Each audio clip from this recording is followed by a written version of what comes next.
The year was 1999, and I was only 5 years old when Britney dropped Baby One More Time. And watching a teenager break out of class excited for the bell to ring was not abnormal to my baby eyes. Neither was listening to a teenage Mandy Moore say that she needs a boy like Candy. I was a child then, and now I'm in my 30s and I recognize that they were only children too. It was never appropriate to push up a child's bra and have them pose as a child, but insinuate lyrics and move their bodies like grown ass women. In this post Epstein era, the world can no longer close their eyes to the exploitation of our children. With no arrests till this day, justice for those children have not yet happened in America. Docuseries like Quiet on Set exposing the creators that I thought were decent adults as predators and complete monsters, snatching away any glimmer of childhood hope that I thought was safe. I can never watch Drake and Josh, The Amanda Show, or even iCarly the same way again. I hope we can agree on my first point that child exploitation and SA happens often in America, oftentimes under our noses, with little to no consequence on those who commit the awful, heinous crimes.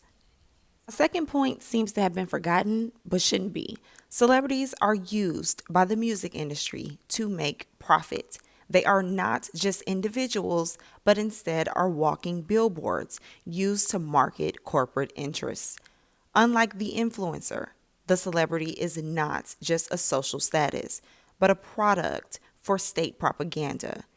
Even the paparazzi shots that are meant to be off guards are carefully orchestrated. Our algorithm, what we watch, hover over, and even speak about, is manipulated by these celebrities and sold to the highest bidder. I'm Olivia Rodrigo from Bazaardvark, and you're watching Disney Channel. Olivia Rodrigo came on the scene at just the age of 13 years old on the Disney show Bazaardvark. Now, this is not alarming. Almost all of us have somewhat watched our favorite Disney stars grow up right before our eyes. Almost all of them still relevant today. But we watch the consequences of not granting these youth the chance to grow with Miley Cyrus. You see, she grew out of the Hannah Montana role, but when the label and those around her wouldn't listen, she forced the raunchiest image possible, forcing everyone to embrace it. Or JoJo Siwa, who drastically switched from the girl with the bows to the LGBT warrior. So I ask you, what is a 23-year-old Olivia promoting with this outfit? A baby doll dress with fringed childlike diaper wear for undies? I've seen so many references on where this look comes from, but we always forget history. The baby doll dress came from baby dolls. Yes, it's as simple as that. It was easy to sew for the dolls that children played with and for children to wear. Children played with these dolls and then they would match with their dolls. It was very common to see. And then came men. And soon, baby doll lingerie became the norm. Now, let's pause there. It became sexy to put what little girls wear on women for their husbands before sex. And then after the First World War, girdles and sets became popular. That is, of course, because American soldiers started sleeping with and graping the European and Middle Eastern women, and that was their style. But that's another topic. Then came 15-year-old UK model Twiggy.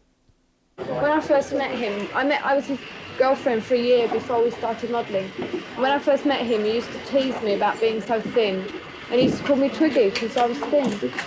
I used to get very annoyed and it just stuck, you know.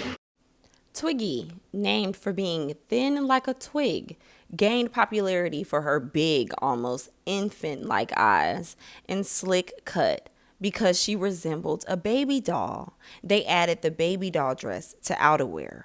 Teens in baby doll dresses with different patterns and pigtails was a new look in the 60s and 70s. What is it the girls like about the Twiggy look? It's free, and it's just kind of wild, innocent, and it's young, alive.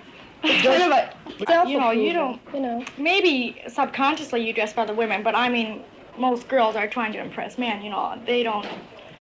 This promoted the need to look younger. It became cool to look childlike, but behave in suggestively adult ways. The line between the child and the adult becomes blurred, granting no safe space for the adolescents.